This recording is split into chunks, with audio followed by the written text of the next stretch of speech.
Okay, so obviously this is coming out long after the show was ended. Basically, this ended right before I had to go leave to do something, and I couldn't get back to shooting the video until just now.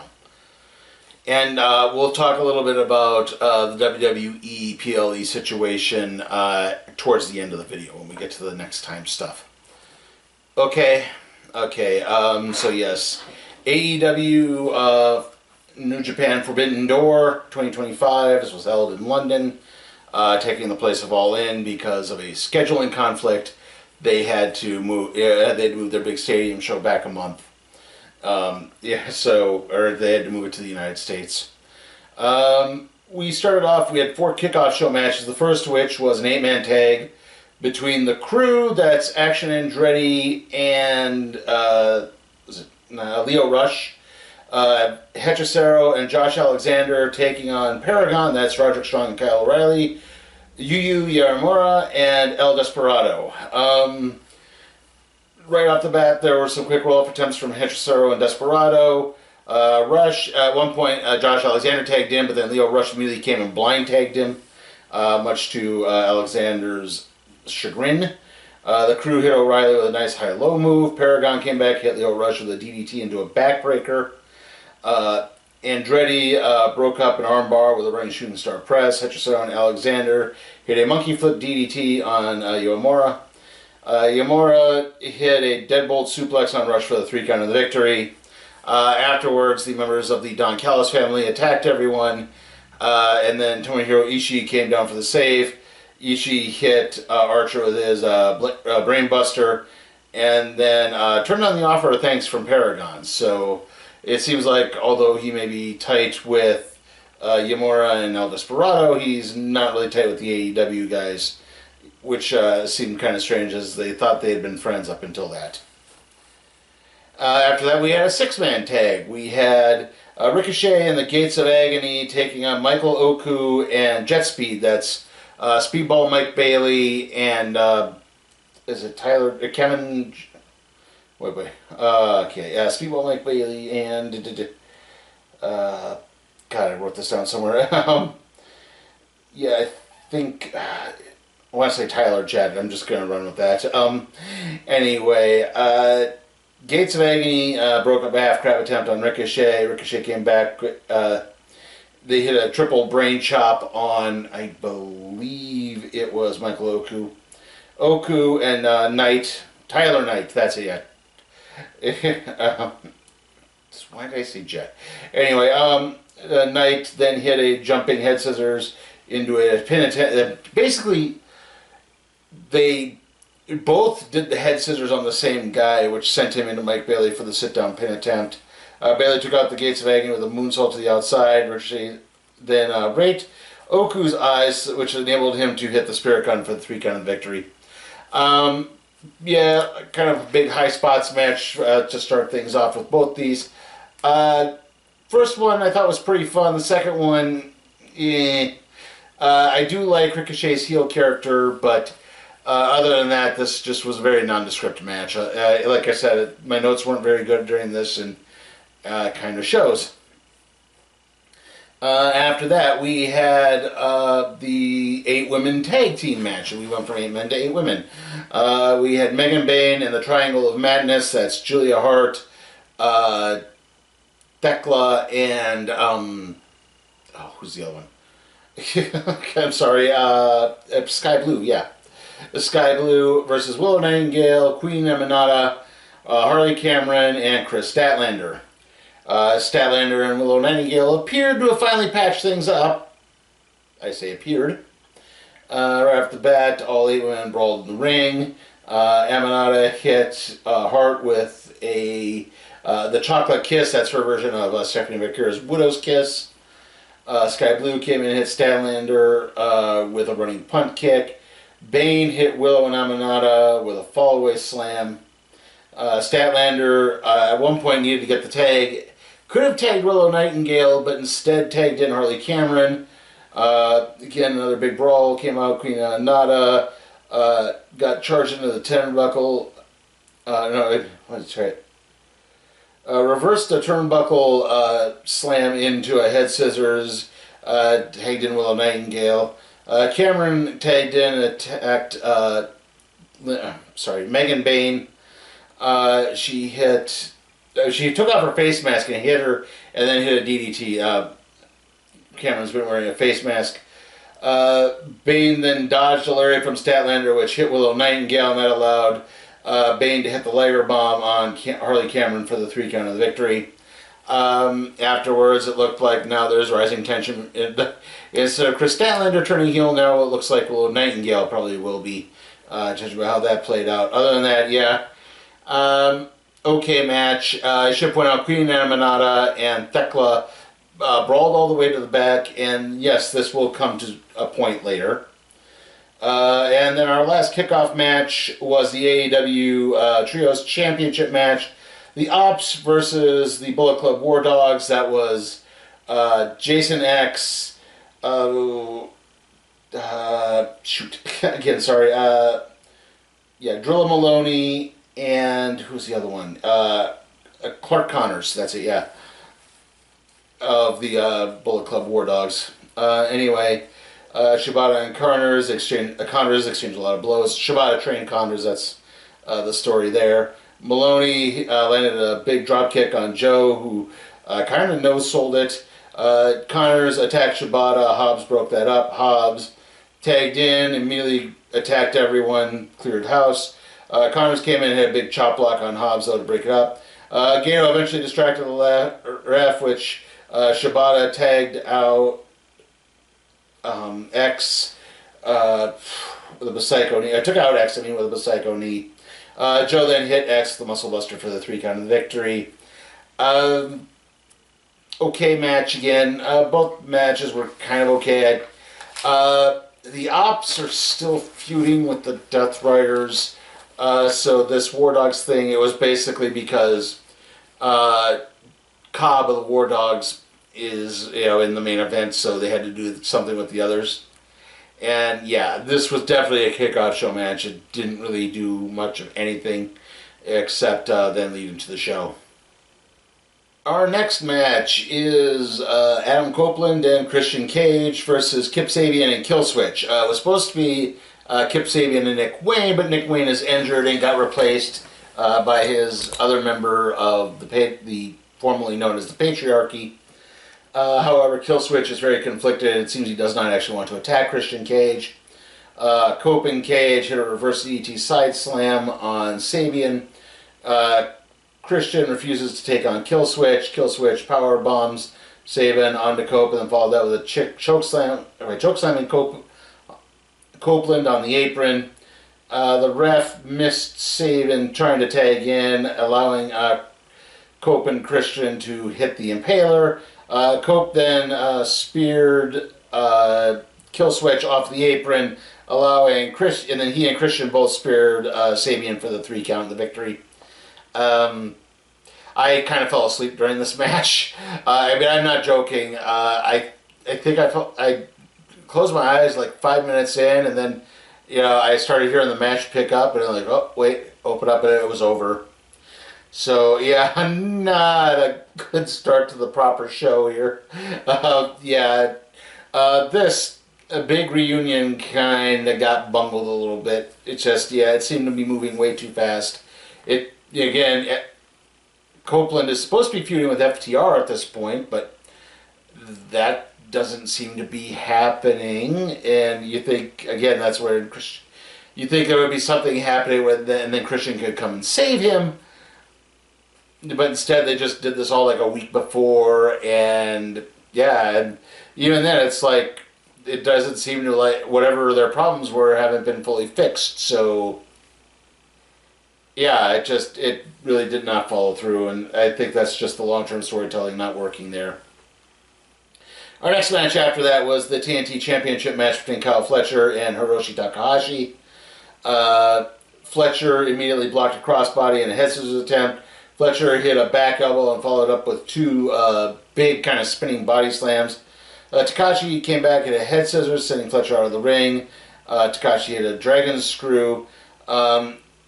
Fletcher, and at one point they fought again to the outside of the ring. Takahashi hit a I believe he hit Brainbuster or DDT on the apron, and then hit a sunset bomb on Fletcher out of the ring. Fletcher hit a nice spinning Michinoku driver. Fletcher hit a back suplex, a spinning back suplex on the ropes, followed up with a Liger bomb. Takashi hit the counter Liger bomb into a destroyer pile driver, but then Fletcher came back. He hit two big running kicks, one to the back of Takashi's head, and then hit the sheer drop brainbuster for the 3 count of the victory. This was a really good, solid match. It's definitely making Kyle Fletcher look strong. Again, I do think Fletcher beat Dustin Rhodes, who won in Texas because they wanted to have a big pop in Texas. Adam Cole got injured and had to forfeit the championship, but you could definitely see it's like they're trying to pump back up the TNT title, because I do think it has been kind of stuck in the mud the last year and a half. And I do think Fletcher is the type of wrestler who's going to definitely elevate things and definitely make that a must-have title once again. So I do think that's working out. That was, like I said, a good solid match.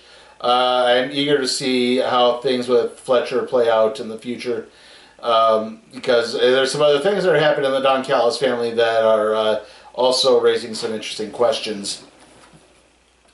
After that, we had the 4-way match for the TBS Championship. Mercedes Moné versus Alex Windsor versus Persephone versus Bozilla.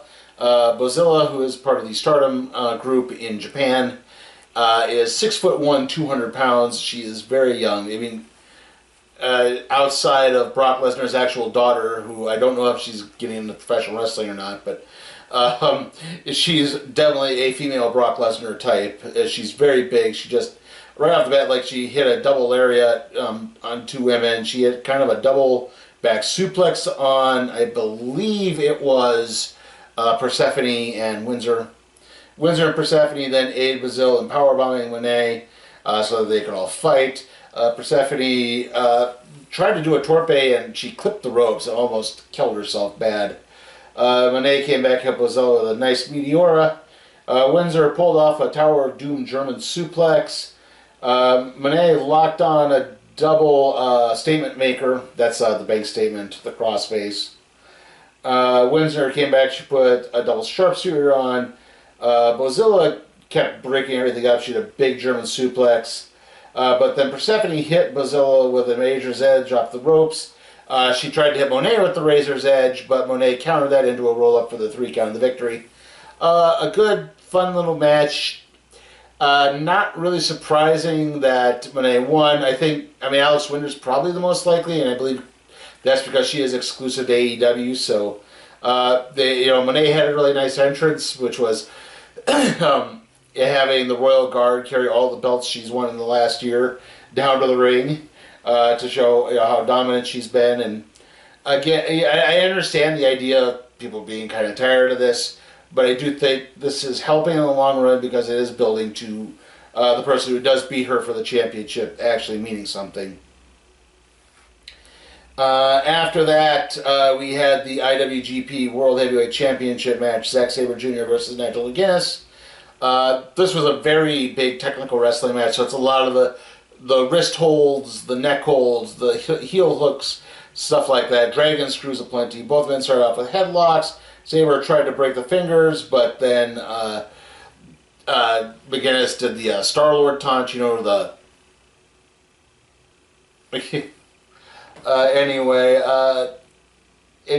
Sabre cranked McGuinness's neck. McGuinness came back in arming DDT. McGuinness hit several lariats. He went for his finishing hold, the London Dungeon. Sabre came out of that, locked on a heel hook armbar combination. McGuinness came back, hit a big rebound lariat. Throughout the match, Danny Garcia, who is, not to be confused with The Rock's ex-wife, Daniel Garcia, he kept distracting the ref. He kept trying to, whenever McGuinness was in a hole, he kept trying to push the ropes toward him so he could get a rope break. The ref basically warned him that he was going to kick him out. Eventually, unfortunately, it caused a little too much of a distraction. And even though McGuinness had just hit a big move, Sabre came back and countered a jackknife into a sunset flip for the 3 count of the victory to retain. Very entertaining match. Might be the best pure match of the night, I think. Again, good storytelling. Obviously, they're planning for Garcia to turn on McGuinness, even though afterwards, Sabre and McGuinness showed sportsmanship. Garcia got in the ring and he thought he was going to attack, and Tony Schiavone was there for some reason. Yeah, because he needed to announce the attendance, but then instead Garcia shook hands and left. So yeah, that's about the only real drawback I have, is I thought that had a really clunky ending. But yeah, I think it was a really good match, told a really good story. And, obviously they're doing something else with Zack Sabre Jr., but we'll have to save that for a different point.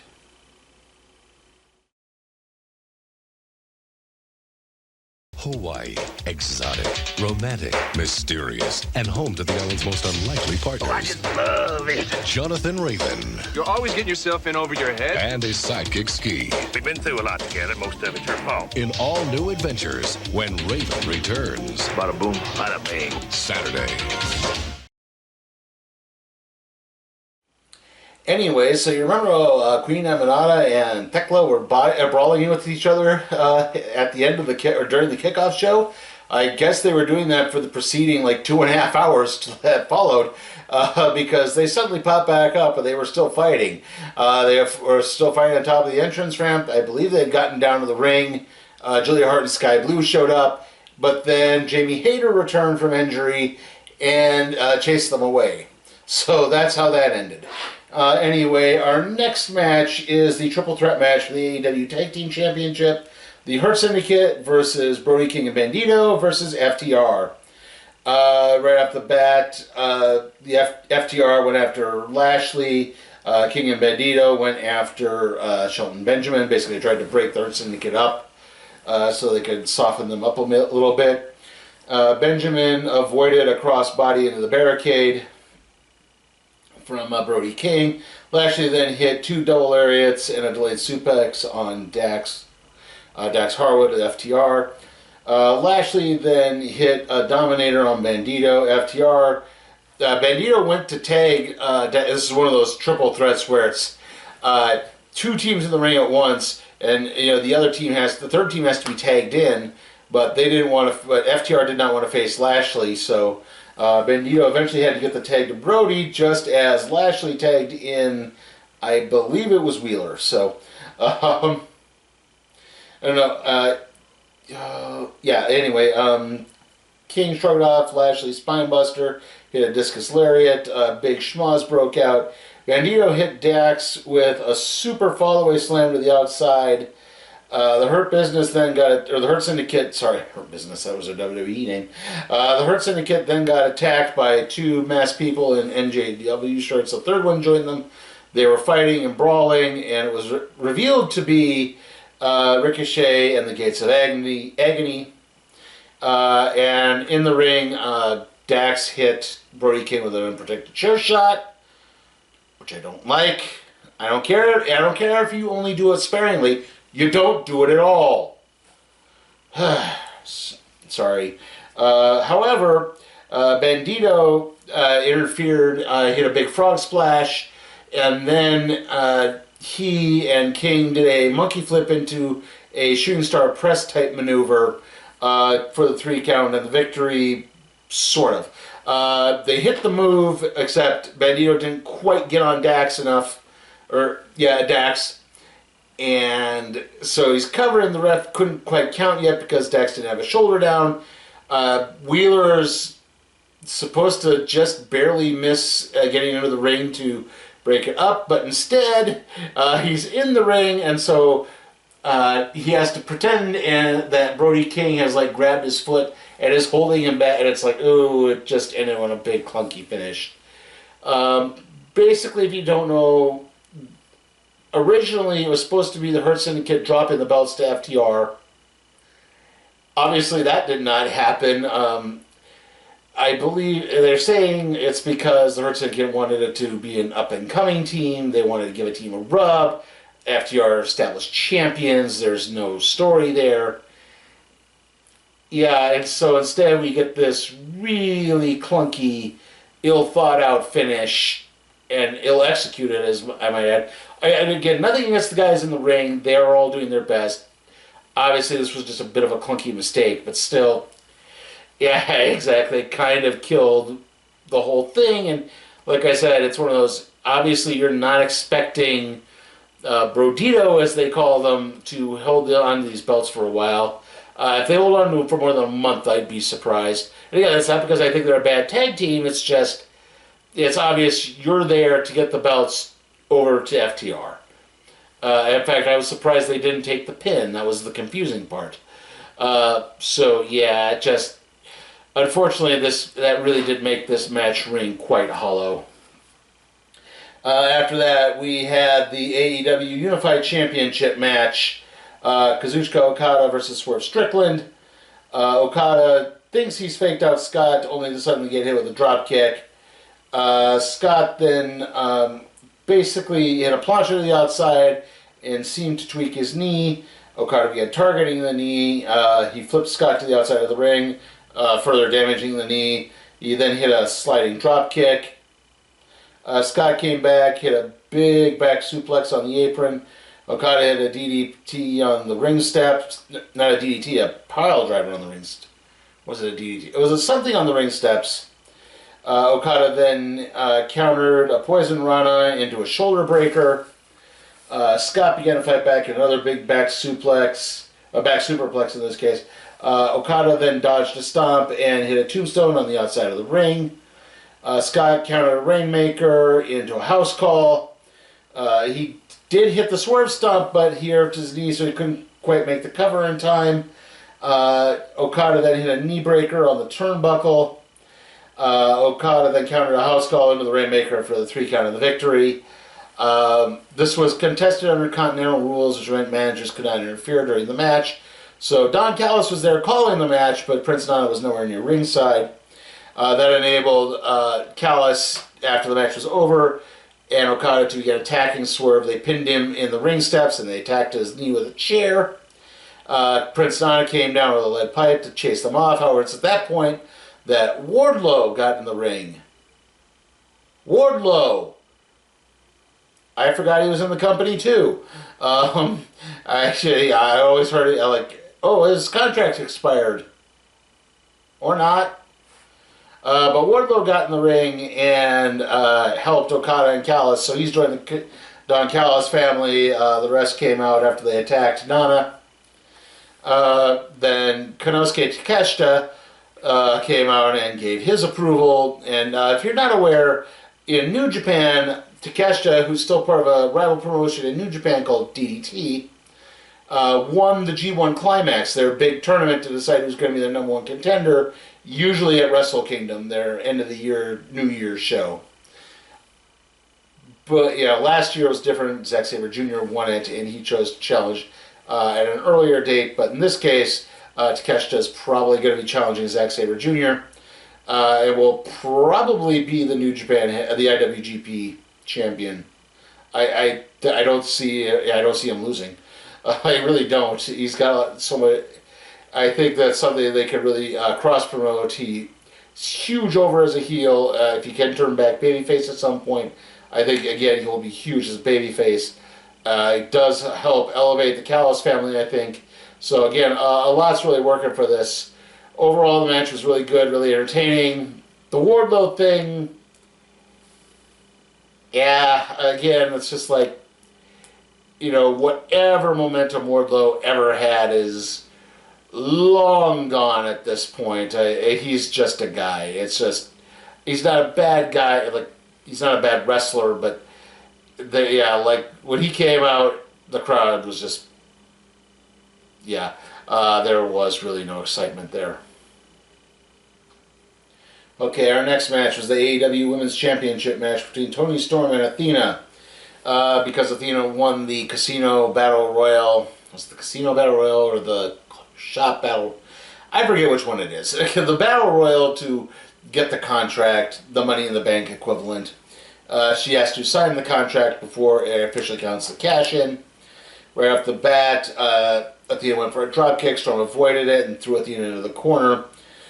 Storm then fought with Billy Starks on the outside of the ring. She hit the Storm Zero on Starks, but then that allowed Athena to drop kick Storm into the barricade. Storm managed to come back. She does roll up through the ropes. Athena dodged a hip attack into the turnbuckle. Athena then countered Storm Zero into a back suplex. Starks revived and distracted Storm, allowing Athena to hit a top rope Hurricane Rana into a Koji clutch. Storm then tripped Athena on the ring steps and then tossed her into the barricade. Starks was on the apron, tripped Storm on the ring apron, which allowed Athena to hit the O-face. However, it took too long to get the pinfall. It's at this point Starks tried to enter the fray with a chair. Mina Shirakawa came down and attacked Starks. The two fought to the back. Athena went for the O-face again. Storm countered it into the TCM chicken wing and Athena tapped out, so Toni Storm retains. Overall, fun match. I do like a lot of the build for this. I think it would have made a bit more sense for Athena to win. If you're going to do all the interference and stuff like that, I think it would have probably paid off a little bit more. It just, again, like, overall, like I said, fun match to tell a good story. Hopefully they can continue this feud for a little bit. Like I said, I think everyone's expecting Mina Shirakawa to eventually turn on Toni Storm at some point. I think they're announcing another Owen Hart tournament. They just had one earlier this year, so I don't know. But yeah, I don't know what else they could do to get Shirakawa into the position to challenge Toni Storm. But yeah, I have no idea where exactly they're going with this. Sorry, I sneezed. Anyway, yeah, like I said, overall, fun match, but I think the wrong person won. Anyway, our next match is the AEW World Championship match. Hangman Adam Page versus MJF. And basically, Page first tried to goad MJF into using his contract that he won at All In, but then MJF threatened to set Mark Briscoe on fire, which got Page to relent and say, okay, this doesn't count against the contract, and the title can change hands on count out or disqualification. So throughout the whole match, MJF is trying to goad Page into either getting counted out or getting disqualified. Page hit MJF back into a chair. However, MJF tripped him into the ring post. MJF hit a heat seeker. Both men began making lewd gestures with their opponents mounted up on the turnbuckle. Page hit a pop-up powerbomb. As this was happening, MJF was doing something and he got caught off guard. So when he gets popped up, he goes, "What the?" He gets slammed down. MJF countered a buckshot lariat into the salt of the earth armbar. MJF hit a slingshot cutter and followed that up with a hammerlock DDT. Page came back, hit a dead eye to a table that had been mounted on the outside. That does not count as it doesn't count as a disqualification because MJF is the one who set up the table. So he's the one who used it as a weapon, technically. MJF hit a drop toe hold into a chair on the outside. MJF hit a running tombstone on the broken table. MJF exposed the turnbuckle. Page countered a throw into it, so again, not a disqualification there.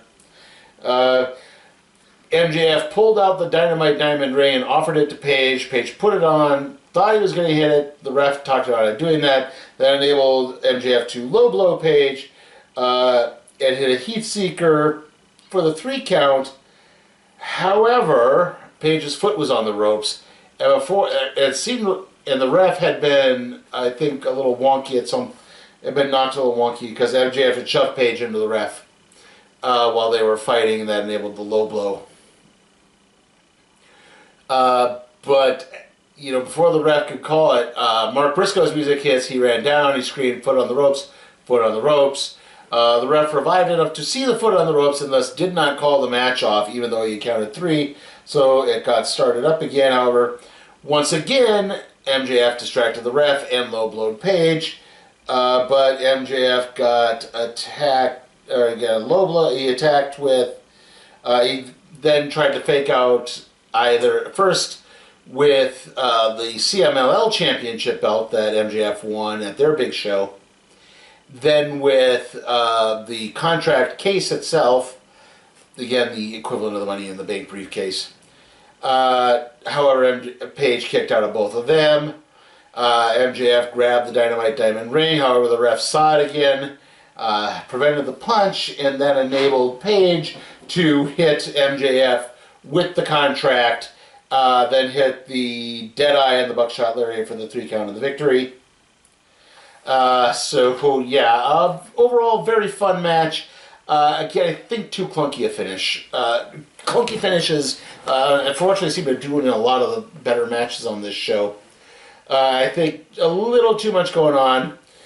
I think it would have been better if, again, MJF kept trying to goad Page, but then Page just catches him with the Buckshot Lariat.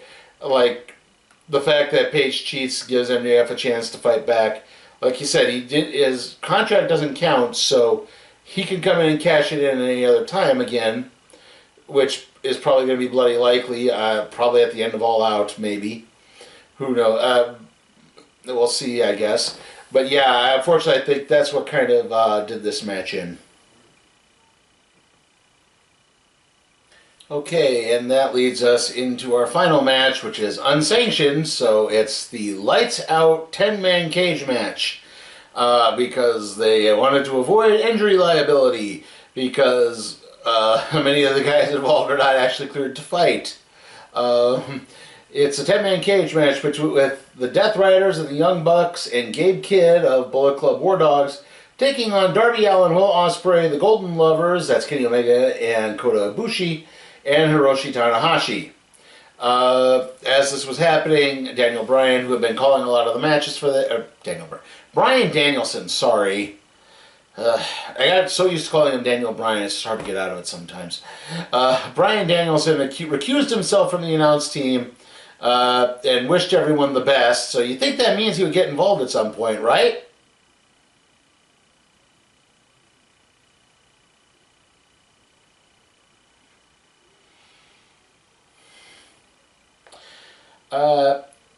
Anyway, at one point the feed cut out during the intros, so unfortunately a lot of the good little jokes that happened didn't quite work for me. For example, earlier in the show there was a vignette with the Bucks arriving. They found the guy who's the TV production guy. He said, okay, look, we know the shenanigans you've been pulling with us. No more. You know, you're going to play our old entrance music. You're going to give us the right name placards. You're not going to call us Max and Jeremy or Rod and Todd or just give us a generic talent name. Like, we're going to be taken seriously. You're going to we got this little bag. We want you to fill this up with the deadliest stuff you can find. Thumbtacks, broken glass, whatever. You're going to put it under the ring. And the TV production guys, okay. So the Bucks intro hits, and it's their theme music from when they started, which was Mbop by Hanson. Unfortunately, again, I think there was something with the audio because it didn't click to what it was supposed to be. I think the crowd would have probably really popped more for it than what they did. There are various weapons inside the cage. There's tables, there's ladders, there's trash cans, kendo sticks. Obviously somewhere in there's a bag under the ring. Right off the bat, there were handcuffs. Moxley handcuffed Darby Allin, but turned out to be rather ineffective as when Claudio Castagnoli attacked, Allin countered it into a code red and thus wound up hitting Moxley with a code red as well. Kidd avoided a trash can moonsault from Omega. The Bucks got in. They tried to set up their bag of broken glass thumbtacks, but instead got gummy bears. They were like, what in the world? And as this was happening, a bunch of people ran on the gummy bears, and then Kenny Omega picked them up, and picked up some of those gummy bears and tried to cram them down. I think it was Matt's mouth. Matt Jackson's mouth. Kidd hit Ospreay with a pile driver on the outside. Moxley knocked Ospreay off the ropes into the cage of the ladder, so allowed Ospreay to take a break because he's really banged up. We'll get to that. The Bucks hit Omega with a stomp into the swing from Castagnoli. The Bucks hit Kota Ibushi with the TK driver. However, Darby Allin fought back. He had been duct taped to a chair and had a fork stuck through his ear, but he fought back just as Wheeler Yuta and Marina Shafir set up a bunch of tables on the outside. Yuta tried to get involved. Again, this is when Darby fought back. He pushed Wheeler Yuta off the top of the cage and through the Japanese announce table. Moxley had also gotten in this position. They started fighting on the outside of the cage. They fought to the top. At this point, Gabe Kidd got involved as well. He grabbed Darby Allin, intending to throw him through the tables. Darby countered, and they both fell through the tables and completely knocked each other out. Unfortunately, this pretty much left Nick Jackson and Claudio Castagnoli as the only ones who were conscious, and that enabled the babyfaces to all gang up. Everyone hit their finishers. Hiroshi Tanahashi hit the high fly flow, and they got the 3 count of the victory. Ospreay did do a lot during this match. He and Omega did a hidden blade into a one-winged angel to set up the high fly flow from Tanahashi. Everyone except Darby celebrated because he was still stuck outside the cage. They kept trying to open it up so that he could come in. The doctors were trying to assist him in. He got a brief little bit. The good guys left to allow Ospreay to drink in the hometown crowd. He's from Essex, not London, but the hometown crowd. Everyone was cheering. And then the Death Riders attacked. They attacked Ospreay's neck. They attacked with a chair. They hit him in the Pillmanizer. Now you think, oh, okay, this is obviously when Daniel Bryan's going to come out. You know, revealed that he was under the ring the whole time.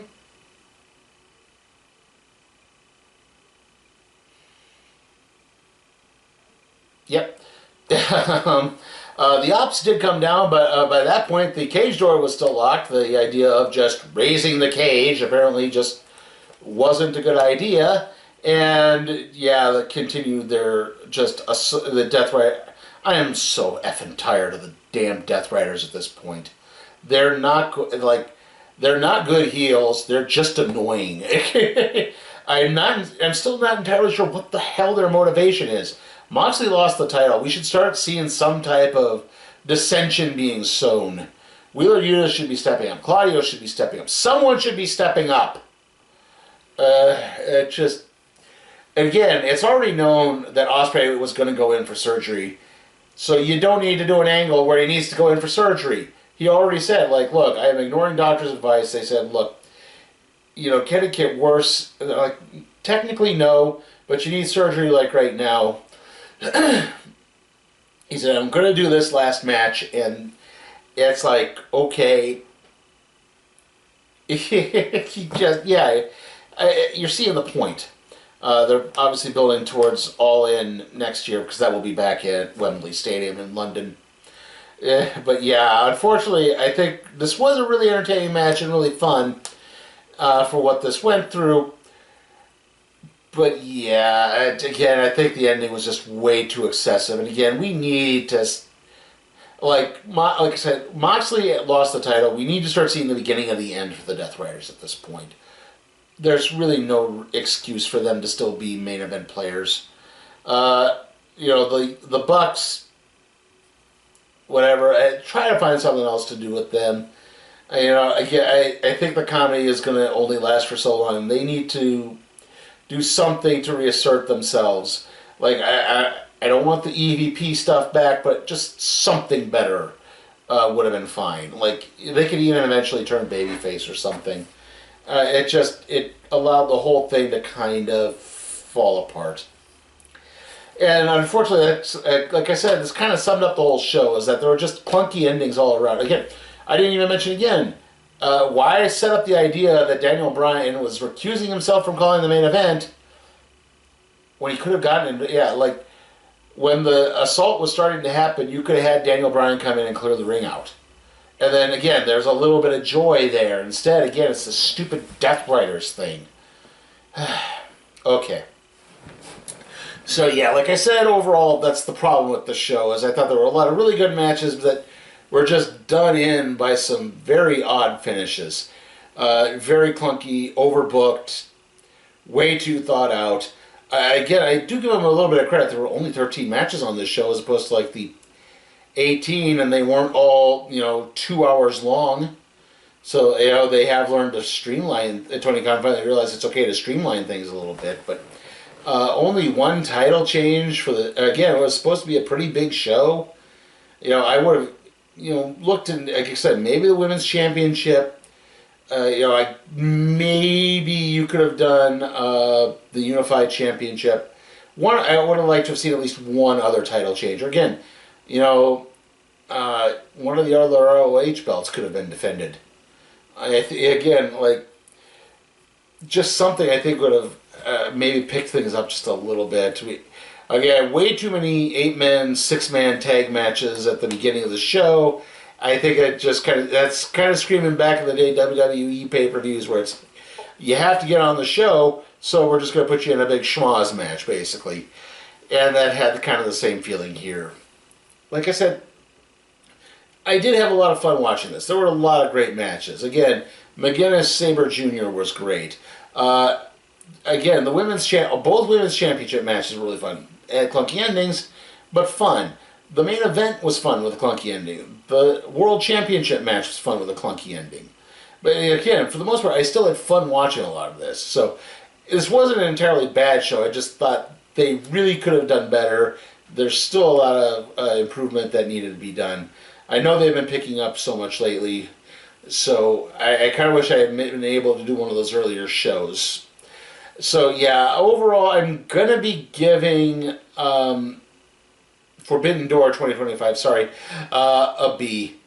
Like I said, too many clunky finishes just kind of did this in for me. I'm getting really sick of the Death Rider stuff.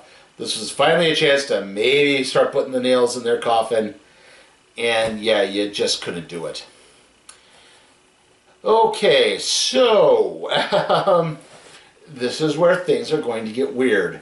I'm sure as many of you know, Peacock will not be carrying WWE Premium Live Events, pay-per-views, whatever you want to call them. They're moving to ESPN. It was originally said they were moving there in 2026. However, it's actually late 2025. Clash in Paris is the last Peacock PLE. Outside, they get the NXT shows for I think the next couple of years because they have a different contract with NXT. But yeah, that's leaving. The library will still be on Peacock. All new PLEs are going to ESPN. Raw's on Netflix. SmackDown is on Peacock. It's kind of confusing. Oh, and UFC is now on Paramount, and they're not doing PLEs anymore either. So you don't have to pay extra if you have Paramount. I don't know how many of you do, but if you do,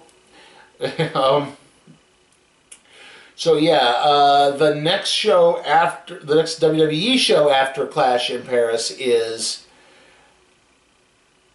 they're calling it WrestlePalooza.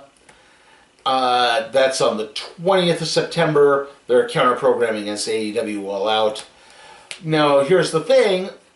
They're going on to the ESPN app. Now, according to ESPN, if you have ESPN on your cable system, that means you can watch the ESPN app without having to pay the $30 a month for it. I have tried this. It hasn't really worked.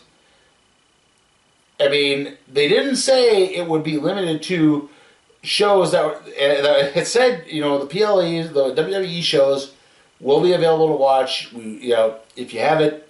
So, I don't know if I'm going to do WrestlePalooza just kind of because I'm not too amped for it. The big thing is that's where you're going to get your John Cena, Brock Lesnar match.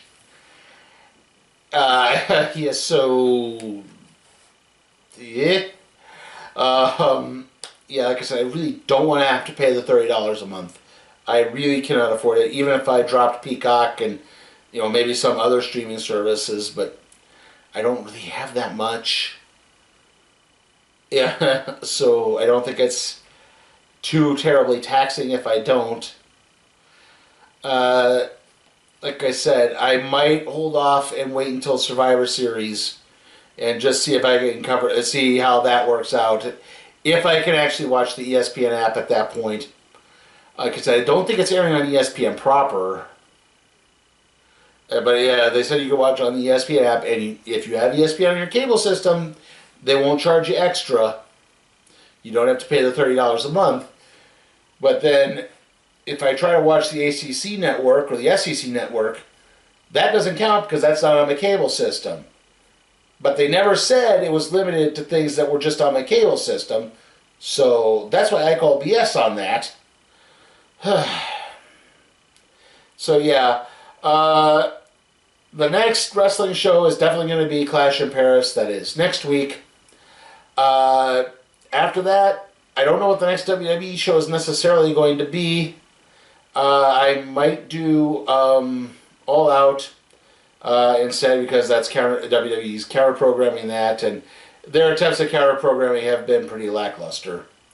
There's one other WWE main roster Peacock special, Saturday night's main event, which will be John Cena's last match. That's in December. But other than that, yeah, that's it. So, like I said, I don't know what they're doing. I think October is their show in Perth. I don't know if that's going to be on Peacock or ESPN now. I'm guessing it might be on ESPN. So, if I can, maybe I'll try to do it, but I can't guarantee it because, again, I don't trust ESPN's app right now. Did you get all that? Okay, so the next video is going to be predictions for week 1 of the proper week 1 of college football. Then it's going to be the random trade review on Doctor Who, the 11th Doctor, Volume 1. And then it will be WWE Clash in Paris. See you all next time.